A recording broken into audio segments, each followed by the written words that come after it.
हरि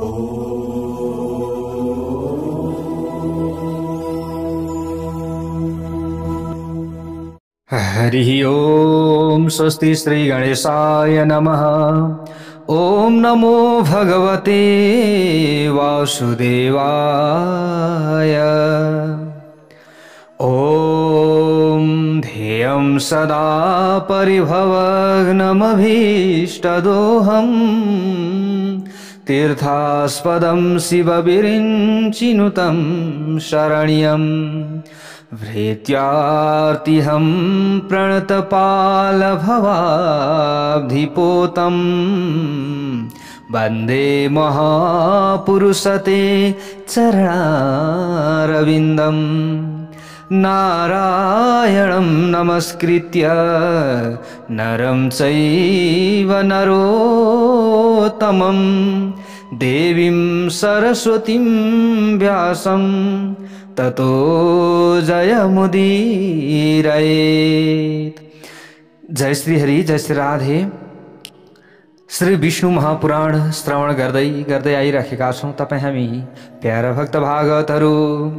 यहाँ भगवान जो श्रीहरि नारायण हुनुहुन्छ, भगवान श्रीहरि नारायणका गुणानुवाद आदि श्रवण गरिरहँदा पक्कै पनि हाम्रो कल्याण अवश्य हुनेछ, पक्कै पनि हुन्छ।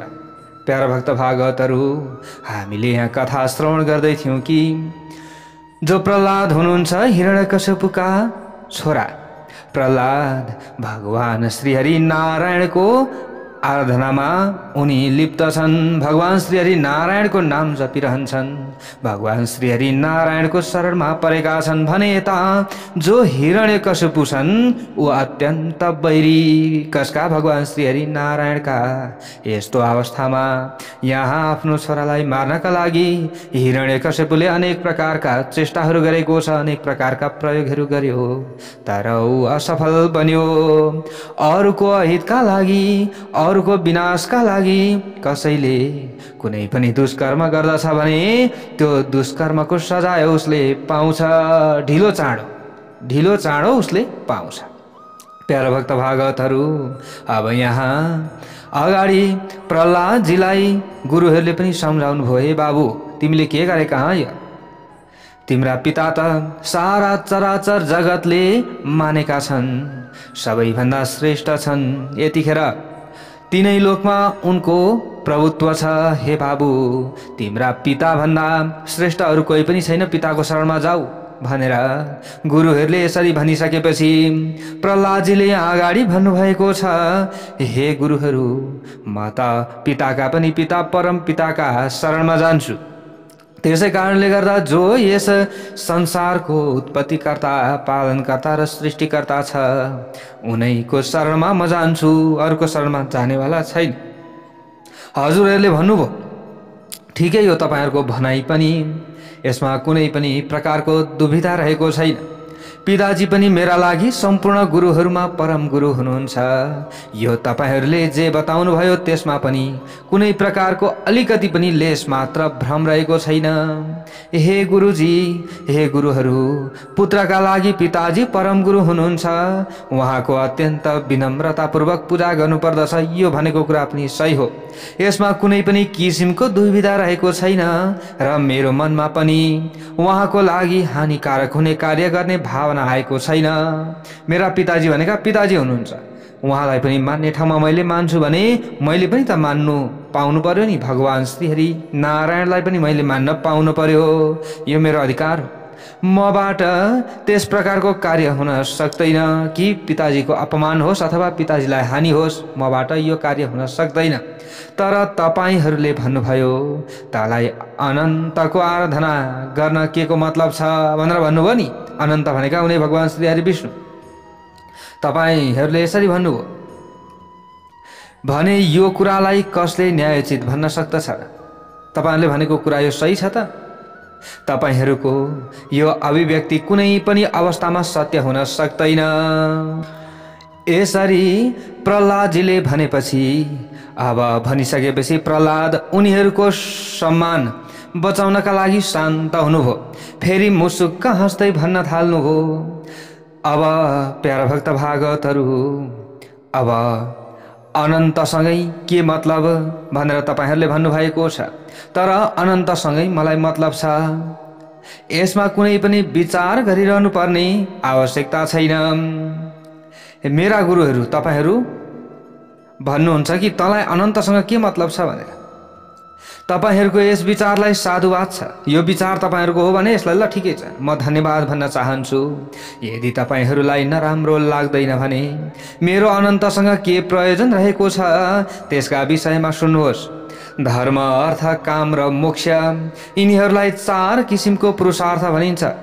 हे गुरुजीहरू, यी 4वटै पुरुषार्थहरू जसबाट सिद्ध हुन्छन् वहाँ अनन्त भगवानसँग के प्रयोजन छ र भन्नु यो के हो? गलत हो, गलत होइन र यो? तपाईहरूको यस किसिमको अभिव्यक्तिलाई कस्ता शब्दका माध्यमद्वारा सम्बोधन गर्ने? हे गुरुजीहरू, दक्ष, मरीचि आदि ऋषिहरूले वहाँ अनन्तबाटै धर्म प्राप्त गरे। अन्य कयौं ऋषिहरूले अर्थ र कयौं अन्य ऋषिहरूले वहाँ अनन्तबाट नै काम पनि प्राप्त गरेका छन्। यसरी कयौं अन्य महापुरुषहरूले ज्ञान र ध्यान समाधिका माध्यमद्वारा वहाँको तत्त्वका विषयमा वास्तविक ज्ञान हासिल गरे र यसरी ज्ञान हासिल गरेर यो संसारिक यो बन्धनबाट पार गर्दै मोक्ष पदलाई प्राप्त गरेका छन्।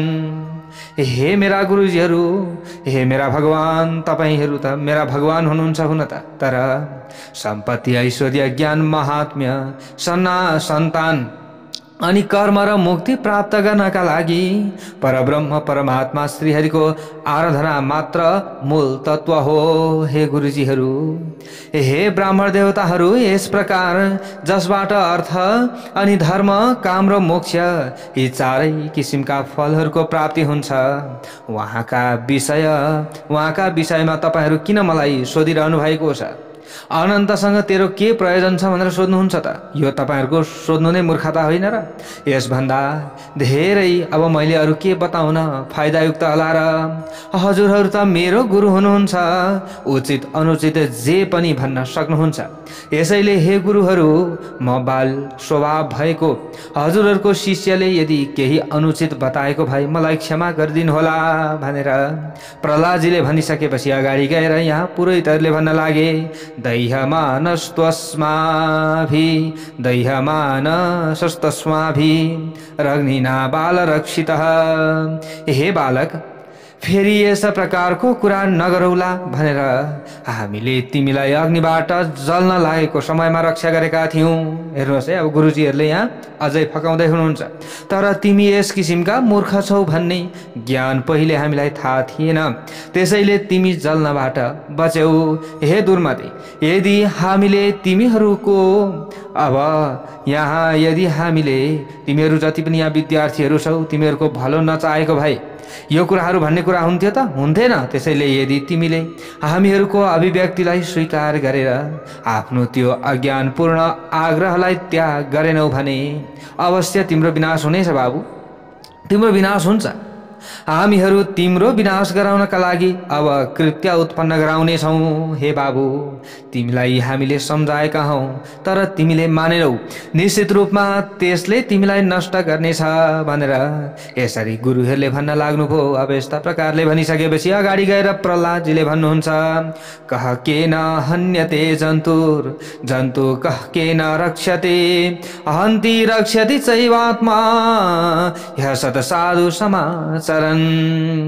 हे गुरुजीहरू, कुन जीवले कसलाई मार्दछ र कसले कसको रक्षा गर्दछ? शुभ र अशुभ आचरणहरूका माध्यमद्वारा स्वयं आत्माले नै आफ्नो रक्षा र विनाश पनि गराउँछ। अर्थात् यस संसारमा आत्माका अतिरिक्त अन्य कसैले कसैलाई मार्न वा बचाउन सक्दैन। हे गुरुजीहरू, यसरी कसले भन्नुभयो? प्रहलादजीले भन्दै हुनुहुन्छ। प्रहलादले यसरी बताइसकेपछि अत्यन्त क्रोधित भएकी ती दैत्य पुरोहितहरूले अग्निशालाका समान अत्यन्त प्रज्वलित शरीर भएका कृत्य उत्पन्न गराइदिए। अब जति सम्झाउँदा पनि लाग्दैन। अब गुरुहरूले त मूर्ख ठान्दैछन्। ल हेर्नुहोस् है, आफ्नो कुरा मात्रै सही, अरूको कुरा चाहिँ बेसही। अब तुरन्त कृत्य उत्पन्न गराए गुरुहरूले। त्यो अत्यन्त भयङ्कर स्वरूप भएकी कृत्यले आफ्नो पद चालले पात चालले पृथ्वीलाई हल्लाउँदै हिँड्दाखेरि पृथ्वी हल्लिन्थ्यो ल, त्यस्तो खालको कृत्य प्रकट भएर अत्यन्त क्रोधपूर्ण अवस्थामा प्रहलादजीका छातीमा त्रिशूलले प्रहार गरी त्यो कृत्यले, ल हेर्नुहोस् है, अब त्रिशूलले प्रहार गरिसकेपछि अब के भयो त, ती बालकको हृदयमा स्पर्श गर्न साथ त्यो त्रिशूल, त्यो अत्यन्त तेजमय जो त्रिशूल थियो त्यो टुक्रा टुक्रा भएर पृथ्वीमा झर्न पुग्यो। जय बोलौँ भगवान श्री नारायणको जय होस्। ल हेर्नुहोस्, पृथ्वीमा झर्यो। झरेका अवस्थामा पनि सैकरोडौं टुक्राहरू हुन लागे, जुन हृदयमा निरन्तर रूपमा भगवान श्रीहरिले निवास गर्नुहुन्छ त्यसमा ठोकिँदा वज्र पनि टुक्रिन्छ भने त्यो साधारण त्रिशूलका विषयमा त भन्नु नै केही छैन भन्नुहुन्छ यहाँ। त्यो अत्यन्त पापी दैत्य पुरोहितहरूले ती निष्पाप जो बालकमाथि जुन कृत्यको प्रयोग गरेका थिए त्यसले तिनै पुरोहितहरूमाथि आफ्नो प्रहार गरेर ऊ स्वयं पनि नष्ट हुन लागि। जय बोलौँ भगवान श्री हरिनारायणको जय होस्। ल हेर्नुहोस् है, अब यहाँ त उल्टो खेल भयो। प्रहलादलाई आक्रमण गर्नुपर्ने एकचोटि आक्रमण गरिसकेपछि त्रिशूल टुक्रा टुक्रा भएपछि त्यो कृत्यले उल्टै गुरुहरूलाई आक्रमण गरेर अन्तर्ध्यान भई। ल हेर्नुहोस्, आफ्ना गुरुहरूलाई कृत्यले त्यसरी जलाएको देखेर सद्बुद्धि भएका बालक प्रहलादले भन्न लागे, हे कृष्ण। अब हेर्नुहोस् प्यारा भक्त भागवतहरू, अब यहाँ प्रहलादजीले भन्नुहुन्छ, के भन्नुहुन्छ त, हे सर्वव्यापी, हे जगत स्वरूप, हे जगत स्रष्टा जनार्दन, अत्यन्त दुःखदायी यस मन्त्र रूपी अग्निबाट यी सबै ब्राह्मणहरूको रक्षा गरिदिनुहोस्। सर्वव्यापी जगत रूप जगत स्रष्ट जनार्दन। ल हेर्नुहोस्, गुरुहरूले शिष्यलाई मार्नका लागि, हानि पुर्याउनका लागि एक प्रकारको उनीहरूले अभिचार यज्ञ गरे, तर आफै नष्ट हुन थालिसकेपछि फेरि प्रहलादजीले जोगाउनु पर्ने भयो। यहाँ यस्तो अवस्था भयो।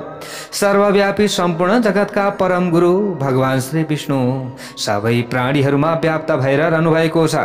यस सत्यका प्रभावले गर्दा यी पुरोहितहरू फेरि जीवित हुन सकुन् भनेर प्रहलादजीले यसरी प्रार्थना गर्न लाग्नु हो।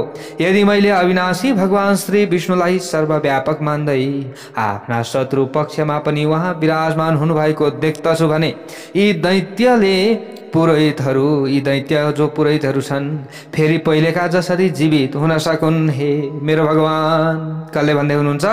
प्रहलादजीले। प्रहलादजीले यसरी स्तुति गर्दै हुनुहुन्छ, जो मलाई मार्नका लागि आएका थिए, जसले मलाई भोजनमा हालाहाल विष मिसाएर दिए, जसले अत्यन्त दन्किरहेको आगोमा जलाए, जसले मलाई अत्यन्त भयानक दिग्गजहरूद्वारा प्रताडित गराए, जसले सर्पहरूद्वारा डसाए, तिनीहरूलाई पनि यदि मैले समभावपूर्वक मित्रताको भावनाले हेर्दछु र कहिल्यै पनि उनीहरूप्रति पापमय दृष्टि राखेको छैन भने त्यसै सत्यका प्रभावले गर्दा आजै असुर पुरोहितहरू जीवित हुन्। हे मेरो भगवान, यी असुर जो दैत्यहरूका जो पुरोहित हुनुहुन्छ, यी पुरोहितहरू बाँचुन्। यसरी स्तुति गरिसकेपछि प्रहलादले स्पर्श गर्ने बित्तिकै ती दैत्यहरू पहिलेका जस्ताको तस्तै स्वस्थ भएर उठे। जय बोलो भगवान श्री हरिनारायणको जय होस्। हेर्नुहोस् है, अब यस्तो विचित्र भयो यहाँ। त्यसपछि ती पुरोहितहरूले अत्यन्त विनम्रतापूर्वक बालक प्रहलादसँग भने, पुरोहितहरूले भन्न लागे, दीर्घायु र प्रतिहता बलवीर्य समन्वित पुत्र पौत्र धनैश्वर युक्तो वत्स भवोत्तम। हे वत्स, तिमी दीर्घायु, निर्द्वन्द बल र वीर्यबाट पूर्ण रूपमा सम्पन्न एवं पुत्र नाति धन ऐश्वर्यबाट युक्त भएर सम्पूर्ण जगतमा सर्वमान्य तथा श्रेष्ठ सर्वश्रेष्ठ बन। अब पुरोहितहरूले आशीर्वाद दिनुभयो। हेर्नुहोस् है प्यारा भक्त भागवतहरू, हजुरहरूले पक्कै पनि बुझ्नुभयो होला, जसलाई हानि पुर्याएका थिए तिनैले फेरि रक्षा गर्नु पर्यो। जय बोलो भगवान श्री हरिनारायणको जय होस्। हेर्नुहोस् है, यस्तो स्थिति भनेर अगाडि गएर पराशर ऋषिले मैत्रेयसँग भन्नुहुन्छ, हे महामुनि, पुरोहितहरूले यति भनेपछि तिनीहरू दैत्यराज हिरण्यकश्यप भएको ठाउँमा गए र उनलाई सम्पूर्ण वृत्तान्त जस्ताको तस्तै सुनाइदिए। कसले? पुरोहितहरूले। अगाडि गएर पराशर ऋषिले भन्नुहुन्छ, हिरण्यकश्यपुः श्रुत्वा तां कृत्यां वितथि कृताम्। हिरण्यकश्यपुले कृत्याको प्रहार पनि व्यर्थ भएको सुनिसकेपछि आफ्नो पुत्रलाई बोलाए र बोलाएर यस प्रभावको कारणको विषयमा सोधे। कसले? हिरण्यकश्यपुले भने प्रहलादलाई, प्रहलाद सुप्रभावोऽसि किमे तत् ते विचेष्टितम् एतन्मन्त्रादि जनति मुता हो सहजम तव। हे प्रहलाद, तिमी अत्यन्त प्रभावशाली रहेछौ हे पुत्र, तर तिमीमा भएको यो प्रभाव मन्त्र आदिका माध्यमद्वारा उत्पन्न गराइएको हो अथवा स्वाभाविक रूपमा उत्पन्न भएको हो। कसरी यो प्रभाव तिमीमा उत्पत्ति भयो त? यो शक्ति कसरी आयो तिमीमा? के मन्त्र शक्ति छ तिमीलाई, तिमीसँग, अथवा के छ भन? अब यस्ता प्रकारले प्रश्न सोधिसकेपछि पिताले सोधेपछि असुर बालक प्रहलाद पिताका चरणहरूमा सादर प्रणाम गरेर यस किसिमका वचन बोल्न थाले। प्रहलादले भने, हे पिताजी, ममा भएको यो प्रभाव न त मन्त्रद्वारा उत्पन्न गराइएको हो न त स्वाभाविक नै हो, तर जसका हृदयमा भगवान श्री अच्युतले निवास गर्नुहुन्छ तिनीहरूका लागि यो सबै प्रभाव अत्यन्त साधारण कुरा हो। यो गर्न सक्नु साधारण कुरा हो जसमा भगवानको वास छ। जुन मनुष्यले आफूलाई जसरी नै अर्काको अकल्याण सोच्दैन, हे पिताजी, कारणको अभाव हुने भएकाले उसको पनि कहिल्यै अकल्याण हुँदैन, हुन सक्दै। त्यसैले सबैले सधैँ सबैको कल्याण हुने विषयमा मात्र ध्यान दिन अत्यन्त आवश्यक छ। जय बोलो भगवान श्री हरिनारायणको जय होस्। हेर्नुहोस् है, श्री विष्णु महापुराणबाट हामीले के ज्ञान पाउँदैछौँ, यो कथाबाट हामीले के सिक्दैछौँ, त्यो महत्त्वपूर्ण कुरो रहन्छ प्यारा भक्त भागवतहरू। अब यहाँ यस्तै प्रकारले यहाँनिर भन्नुभएको छ प्रहलादजीले कि अरूको कल्याणको कुरा सोच्नु पर्दछ। जुन मनुष्यले मन, वचन अथवा कर्मका माध्यमद्वारा अर्कालाई पीडा पुर्याउँछ अर्थात् अर्कालाई दुःख दिन्छ भने उसलाई त्यो परपीडन रूप बीचबाट उत्पन्न भएको अत्यन्त अशुभ फल प्राप्त हुन जान्छ, अर्थात् त्यसको प्रभावले उसको पनि दुर्गति हुन जान्छ। आफूसहित सम्पूर्ण प्राणीहरूका हृदयमा परब्रह्म परमात्मा श्री केशव वर्तमान अवस्थामा पनि अर्थात् नित्य निरन्तर विराजमान हुनुभएको सम्झिएर म न त कसैको अकल्याण चाहन्छु, न कसैलाई अपशब्दको प्रयोग गर्दछु, न कसैको अकल्याण हुने कार्य गर्दछु। यस किसिमले सर्वत्र कल्याणमय शुभ विचार राख्ने भएकाले मलाई कुनै वस्तु वा विषयबाट शारीरिक, मानसिक, दैविक र भौतिक दुःख कसरी हुन सक्दछ र पिताजी? अर्थात् कुनै किसिमको दुःखले मलाई पीडा पुर्याउन सक्दैन। यस प्रकार परब्रह्म परमात्मालाई सम्पूर्ण प्राणी मात्रामा व्याप्त भएर रहनुहुने बुझेर विद्वानहरूले सबै प्राणीहरूमा अत्यन्त निश्चल भक्ति अर्थात् प्रेम गरिरहनुपर्छ। अर्थात् कसैलाई पनि नकारात्मक दृष्टिले हेर्नु हुँदैन, सकारात्मक दृष्टिले हेर्नु पर्दछ। इति श्रुत्वा सदैत्येन्द्रः प्रासाद शिखरे स्थितः क्रोधान्धकारित मुख प्राह दैत्य किङ्करान्। आफ्नो राजमहलको सबैभन्दा अल्गो स्थानमा बसिरहेको त्यो दैत्यराज हिरण्यकश्यपुले प्रहलादको यस प्रकारको अभिव्यक्ति सुनेपछि क्रोधका कारण अन्धो जस्तै भएर आफ्ना दैत्य अनुचरहरूसँग भन्न लाग्यो। अब हिरण्यकश्यपुले भन्यो, अब दुरात्मा क्षिप्यतामस्तमात् प्रासादात् शतयोजनात् गिरिपृष्ठे पतत्वस्मिन् शिलाभिन्नाङ्ग संहति। यो बालक अत्यन्त दुरात्मा रहेछ, यसलाई यो 100 योजन अल्गो महलबाट फ्याँकिदेऊ। अझै पनि ल हेर्नुहोस् है, हिरण्यकश्यपु अब उसमा भएको जो दुष्टता हो, यो दुष्टता हट्ने कुरै भएन। ल हेर्नुहोस्, उसले अझै अरू दुःख दिनका लागि फेरि आफ्ना अनुसारहरूलाई हरायो। यो महलको टुप्पामा लगेर फ्याँकिदियो यसलाई। यो पर्वतमा पछारियोस्, तल ढुङ्गामा पछारियोस्, शिलामा बजारिएर यसको शरीर पूर्ण रूपमा छिन्न भिन्न हुन सकोस्, यो काम गर। ल हेर्नुहोस्, अब हिरण्यकश्यपले फेरि यसरी हरायो। त्यस पछाडि ती सम्पूर्ण दैत्य र दानवहरूले उनलाई त्यस महलको टुप्पोबाट खसालिदिए। लगेर जसो हराएको थियो त्यसै गरे। उनी पनि तिनीहरूले धकेली दिएपछि आफ्नो हृदयमा श्रीहरिको स्मरण गर्दै तल झर्न थाले। ल हेर्नुहोस् है, अब प्रहलाद तल झर्दैछन्।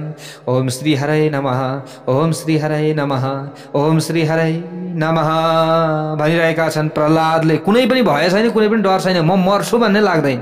ल हेर्नुहोस् है, लाग्दैन यो भाव नै उत्पन्न हुँदैन कि मलाई त भगवान श्रीहरिले जसरी पनि रक्षा गर्नुहुन्छ भन्दै नाम जप्न लाग्नुभयो। प्रहलाद यसरी माथिबाट झरिरहेको देखेपछि जगतधात्री जगतकी जननी पृथ्वीले उनको नजिक गएर उनलाई आफ्नो काखमा धारण गर्न पुगिन्। जय बोलो भगवती उनै जगतधात्री की जय होस्। त्यस पछाडि कतैतिर चोटपटकसम्म पनि नलागेका र पहिलेको जस्तै पूर्ण रूपमा स्वस्थ रहेका ती बालकलाई देखेर अब त्यस पछाडि हिरण्यकश्यपुले मायावीहरूमा सर्वश्रेष्ठ शम्बरासुरसँग भन्न लाग्यो। हिरण्यकश्यपुले भन्यो, नास्माभिशक्यते हन्तु मसौ दुर्बुद्धि बालक मायां वेति भवांस्त। अब यहाँ बताइएको छ कि प्यारा भक्त भागवतहरू, यो अत्यन्त दुर्बुद्धि भएको बालकलाई हामीले सबै उपायहरूको प्रयोग गरेर पनि यसलाई मार्न सकिएन। मलाई लाग्दछ यो यस्तो माया जान्दछ कि जसका कारणले बाँचिरहेको छ। पक्कै पनि यो मायावी छ, यसलाई कसैले माया सिकाएको छ, जालझेल गर्न सिकाएको छ, जसका कारणले यो बाँचेको हो। तपाईँ मायाहरूका विषयमा विज्ञ हुनुहुन्छ, यसकारण यस दुरात्मा बालकलाई अत्यन्तै चाँडै समाप्ति गरिदिनुहोस्। तपाईँ त मायाका पति हुनुहुन्छ। हे मायावी समरासुर, अब यसलाई मार्नु पर्दछ, मारिदिनुहोस् भनेर आज्ञा दियो। शम्बरासुरले भन्न लाग्यो, त्यो समयमा सुदयामेष दैत्येन्द्र पश्य मायाबलं मम सहस्रमात्रं मायानां यस्य कोटिशतं तथा। हे दैत्येन्द्र, यस बालकलाई म अहिले नै मारिदिन्छु, किनकि मेरो माया विरूपबाट कोही पनि जीवित हुन सक्दैन। तपाईँ मेरो मायाको बल हेर्नुहोस्, म तपाईँलाई करोडौं हजारौं करोडौं मायाहरूको स्वरूप देखाउँछु। यसैले यो बालक बाँच्ने सम्भावना अब छैन। सक्यो। प्यारा भक्त भागवतहरू, अब त्यसपछि त्यो अत्यन्त दुर्बुद्धि भएको शम्बरासुरले सर्वत्र समभाव राख्ने प्रहलादलाई पूर्ण रूपमा नष्ट गराउने अभिप्रायले विभिन्न किसिमका मायाहरूको रचना गर्यो। तर हे मैत्रेय, त्यो शम्बरासुर प्रति कुनै पूर्ण रूपमा द्वेषरहित भएर ती बालक प्रहलादले मनलाई पूर्ण रूपमा एकाग्र पारेर भगवान मधुसूदनको निरन्तर स्मरण गरिरहे। त्यो समयमा निरन्तर भगवानको स्मरण मात्र गरेका छन् प्रहलादले। त्यस समयमा भगवानको आज्ञा पाएपछि उनको रक्षा गर्नका लागि त्यहाँ अग्निका ज्वालाहरूबाट पूर्ण रूपमा सम्पन्न भएको अत्यन्त तेजस्वी सुदर्शन चक्र आइपुग्यो। जय बोलो भगवान श्री हरिनारायणको जय होस्। त्यस शीघ्रगामी शक्ति भएको सुदर्शन चक्रले ती बालकको पूर्ण रूपमा रक्षा गर्दै शम्बरासुरद्वारा उत्पन्न गराइएका हजारौं मायाहरूलाई एक एक गरेर नष्ट गरिदियो। अब यस पछाडि दैत्यराज हिरण्यकश्यपुले सबैलाई पूर्ण रूपमा सुकाउन सक्ने शक्ति भएको वायुलाई भन्न लाग्यो। अब शम्बरासुरबाट पनि काम भएन। वायुलाई हरायो। मेरो आज्ञा अनुसार तिमीले हे वायु अत्यन्त शीघ्रतापूर्वक यस दुरात्मा बालकलाई सुकाएर पूर्ण रूपमा नष्ट गरिदेऊ। यसरी आज्ञा पाएको त्यो अत्यन्त तीव्र शीतल र रुखो अनि अति नै पीडादायक वायुले जुन असहनीय थियो, जुन त्यो वायुले हाओस् भनेर बालकको शरीर सुकाउनका लागि उनको शरीरमा प्रवेश गर्यो। आफ्नो शरीरमा त्यो अत्यन्त असहनीय जो असहनीय वायु थियो त्यो वायुले प्रवेश गरेको अनुभव भइसकेपछि ती दैत्य कुमार प्रहलादले भगवान श्री धरणीधरलाई आफ्नो हृदयमा पूर्ण रूपमा विराजमान गराइदिनु भयो, आफ्नो हृदयमा धारण गरिदिनु भयो। उनको हृदयमा विराजमान हुनुभएका परब्रह्म परमात्मा श्री जनार्दनले अत्यन्त क्रोधित भएर त्यो अत्यन्त भीषण वायुलाई पिदिनु भयो, त्यसको पनि नाश गरिदिनु भयो। यसपछि त्यो वायु पूर्ण रूपमा नष्ट भयो। यस प्रकार सबै किसिमका मायाहरूको विनाश भइसकेपछि र वायु पनि पूर्ण रूपमा नष्ट भएपछि बुद्धिमान प्रहलाद फेरि आफ्ना गुरुका आश्रममा जाँदा भए। यसपछि आचार्यले दिन प्रतिदिन उनलाई दैत्य गुरु शुक्राचार्यद्वारा निर्धारण गरिएको राज्य फल प्राप्त गराइदिने राजनीतिको विषयको अध्ययन थियो त्यो अध्ययन गराउन आरम्भ गरे। गुरुले उनलाई नीति शास्त्रहरूमा पूर्ण रूपमा निपुण र अत्यन्त विनयशील स्वभाव भएको देखेपछि उनका पिताजी दैत्यराज हिरण्यकश्यपुसँग फेरि भन्न लागे, अब यी बालक सबै शास्त्रहरूमा सुरक्षित भइसके। हे दैत्यराज, तपाईका पुत्र प्रहलादले नीति शास्त्रहरूका विषयमा पूर्ण रूपमा ज्ञान हासिल गरिसकेका छन्। भृगुनन्दन शुक्राचार्यले जुन नीतिका विषयमा बताउनु भएको थियो त्यसलाई यिनले तात्विक रूपमा जानिसकेका छन् भनेर यसरी गुरुले भनिसकेपछि हिरण्यकश्यपुले अगाडि गएर फेरि आफ्नो छोरालाई भन्यो, हे प्रहलाद, तिमी मलाई बताऊ, एक राजाले मित्रसँग कस्ता किसिमको व्यवहार गर्नुपर्दछ र शत्रुहरूसँग कस्तो, अनि तीनवटै लोकहरूका मध्यस्थकर्ताको भूमिका निर्वाह गर्ने व्यक्ति कस्तो हुनुपर्दछ अथवा त्यो व्यक्तिसँग कस्तो व्यवहार गर्नुपर्दछ। मन्त्रीहरू, सचिवहरू अनि बाहिर र भित्रका सेवकहरू, गुप्तचरहरू, नगरवासीहरू, शङ्कितहरू तथा अन्य जनहरूसँग कस्ता किसिमको व्यवहार गर्नुपर्दछ। हे प्रहलाद, गर्न हुने र गर्न नहुने कर्महरूको विधान कस्तो छ? दुर्गवासी र जङ्गली मनुष्यहरूलाई कसरी आफ्नो अधीनमा राख्नुपर्छ? लुकेर रहेको शत्रु स्वरूप काँडालाई कुन साधनद्वारा समाप्त गर्नुपर्दछ? यो सबै अन्य विषय जुन तिमीले जे जति अध्ययन गरेका छौ बाबु, ती सबै विषयमा मलाई सुनाऊ। म तिम्रो मनोगत भावहरूका विषयमा पूर्ण रूपमा जान्न चाहन्छु। हे बाबु, यसरी श्रवण गराऊ भनेर अब हिरण्यकश्यपुले आफ्नो छोरासँग यहाँनिर भने। त्यस पछाडि विनय भूषणबाट पूर्ण रूपमा सम्पन्न प्रहलादले आफ्ना पिताजीका चरणहरूमा प्रणाम गर्दै गर्दै दैत्यराज हिरण्यकश्यपुसँग हात जोडेर भने, हे पिताजी, हजुरले मलाई यी सबै विषयहरूमा पूर्ण रूपमा उपदेश दिनुभएकोमा कुनै सन्देह छैन। मैले त्यस विषयमा ज्ञान पनि हासिल गरेँ, तर मेरो मान्यता अनुसार ती नीतिहरू अत्यन्त अनुपयोगी छन्। साम, दाम, दण्ड र जो भेद, यी सबै उपायहरू मित्र आदिसँग व्यवहार गर्दा आफूले प्रयोग गर्नुमा अथवा ल्याउनु पर्ने बताइएको छ, प्रयोगमा ल्याउनु पर्ने बताइएको छ। तर हे पिताजी, हजुर नरिसाउनुहोला, म त कसैलाई पनि आफ्नो शत्रु वा मित्र आदि केही पनि देख्दिन। हे महाबाहो, जब कोही साध्य नै छैन भने यी साधनहरूको प्रयोग कसका लागि र किन गर्नुपर्दछ? हे पिताजी, सम्पूर्ण भूत प्राणी मात्रहरूको अन्तरात्मा, सम्पूर्ण जगतका परम आश्रय, सम्पूर्ण जगतमा व्याप्त भएर रहनुभएका परमात्मा गोविन्दमा शत्रु र मित्रको कुरा कसरी आउन सक्दछ र? हजुरमा, ममा र अन्य सबै ठाउँहरूमा भगवान विष्णु विराजमान हुनुहुन्छ। यस प्रकार समभाव सम्पन्न भइसकेपछि यो मेरो शत्रु हो, यो मेरो मित्र हो, यस किसिमका भेदको ठाउँ नै कहाँ रहन्छ र? यो त शत्रु मित्र बराबर ठानिन्छ। यस कारण हे पिताजी, अविद्याजन्य दुष्कर्महरूमा लगाइरहने यी विषय वासनाहरूको पूर्ण रूपमा परित्याग गरेर आफ्नो कल्याणका लागि मनुष्यहरूले अत्यन्त तत्परतापूर्वक शुभ कर्ममा लाग्नुपर्दछ। यसबाट उसको जीवन पूर्ण रूपमा सफल बन्दछ। हे दैत्यराज, मनुष्यमा भएको अन्धकारमय ज्ञानले अत्यन्त प्रकाशमय ज्ञानलाई अर्थात् बुद्धिलाई ढाकी दिएको हुन्छ। हे पिताजी, के अबोध बालकले सूर्यलाई नै अग्नि सम्झिँदैन र? अबोध बालक छ भने त्यो सूर्य रातो भएको बेलामा यो त आगो हो भन्छ नि। यसैले कर्म त्यही हो जुन सांसारिक बन्धनको कारण नबनोस्। त्यही विद्या हो जसले वास्तविक मुक्ति दिलाउँछ।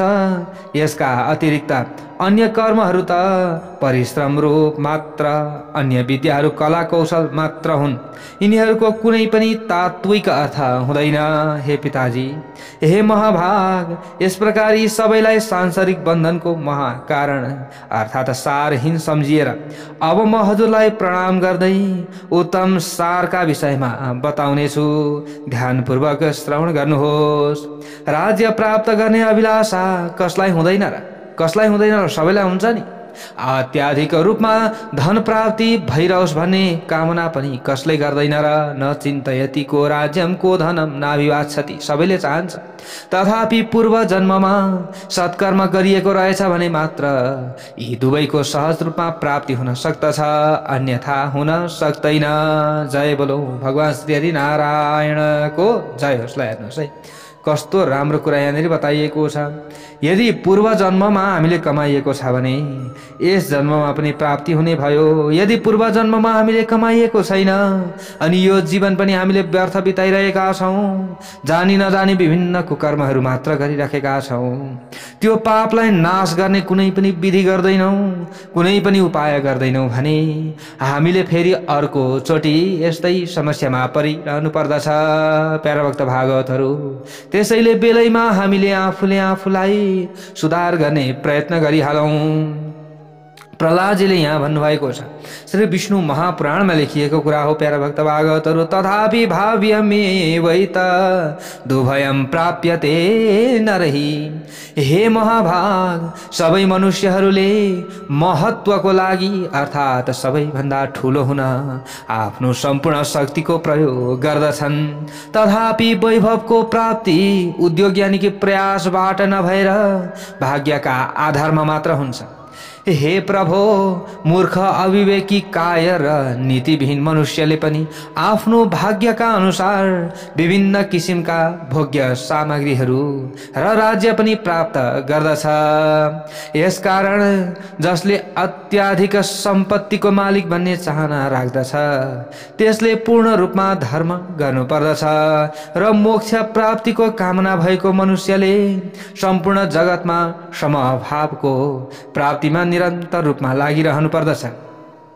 देवता, मनुष्य, पशु, पक्षी, वृक्ष र सर्प यी सबै वास्तवमा परमात्मामा श्री विष्णुबाट अलग भएको देखिए तापनि यथार्थलाई दृष्टिगत गर्ने हो भने श्री अनन्तकै स्वरूप हुन्। यस तत्त्वका विषयमा ज्ञान प्राप्ति गरिसकेको पुरुषले सम्पूर्ण स्थावर र जङ्गम आत्मक चराचर जगतलाई आफै समान देख्न थाल्दछ, किनकि यी सबै विश्वरूप धारण भएका भगवान श्री विष्णु हुनुहुन्छ। यसरी ज्ञान प्राप्त गरिसकेपछि अनादि परब्रह्म परमात्मा श्री अच्युत प्रसन्न हुनुहुन्छ। उहाँ प्रसन्न भएपछि सम्पूर्ण दुःख र कष्टहरूको वास्तविक रूपमा विनाश भइजान्छ। पराशर ऋषिले अगाडि गएर मैत्रेयसँग भन्नुहुन्छ, एतत् श्रुत्वा तु कोपेन समुत्थाय वरासनात् हिरण्यकशिपु पुत्रं पदावक्षस्य ताडयत्। प्रहलादको यस किसिमको अभिव्यक्ति सुनेपछि हिरण्यकशिपु अत्यन्त क्रोधित भयो। अत्यन्त क्रोधित भएर आफ्नो आसनबाट झुरुक्क उठ्यो र आफ्ना पुत्रका छातीमा लात्ताले हान्यो। यसपछि क्रोध र ईर्ष्याले जलेर प्रचण्ड अग्निका समान भएर मानौ सम्पूर्ण जगतलाई भस्म गराइदिने जस्तो स्वरूप धारण गरी त्यो अत्यन्त त्यो दुष्ट जो दैत्यराज हिरण्यकशिपुले भन्न लाग्यो, हे विप्रचिति, हे राहु, हे बल, तिमीहरूले यसलाई नागपासले राम्ररी बाँधेर महासागरमा हालिद्याओ। लगेर यसलाई महासागरमा हालिद्याओ, लैजाऊ। यसरी आज्ञा दियो, यस कार्यका लागि एक क्षण पनि ढिलाइ नगर, अन्यथा सम्पूर्ण लोकहरूका मनुष्यहरू, दैत्य र दानवहरू सबैले यसै मूर्ख र दुरात्माका मान्यताका पूर्ण रूपमा अनुसरण गर्नेछन्। अर्थात् यसका जसरी नै तिनीहरू पनि विष्णुको परम भक्त हुनेछन्। मैले यसलाई अत्यन्त सम्झाएँ, तथापि यो दुष्टले मेरो शत्रुको स्तुति गरिरहेको छ, यसले छोडेन। अब यो काँडालाई फाल्नै पर्दछ, यो कुलको कलङ्क हो, यो कण्टक कुलकण्टक हो, यसलाई हटाउनै पर्दछ। अझै पनि यसले मेरो शत्रुको स्तुति गरिरहेको छ। राजनीति अनुसार दुष्टहरूको हत्या गरिदिनु नै लाभदायक हुन्छ, त्यसैले यस दुष्टात्मालाई फेरि जीवित नरहने गरी महासागरमा लगेर फ्याँकिदियाओ भनेर यसरी हिरण्यकश्यपुले हराएको छ। प्यारा भक्त भागवतहरू, अब यहाँबाट उताको कथा प्रसङ्ग भोलिको भागमा। जय बोलो भगवान श्री नारायणको जय।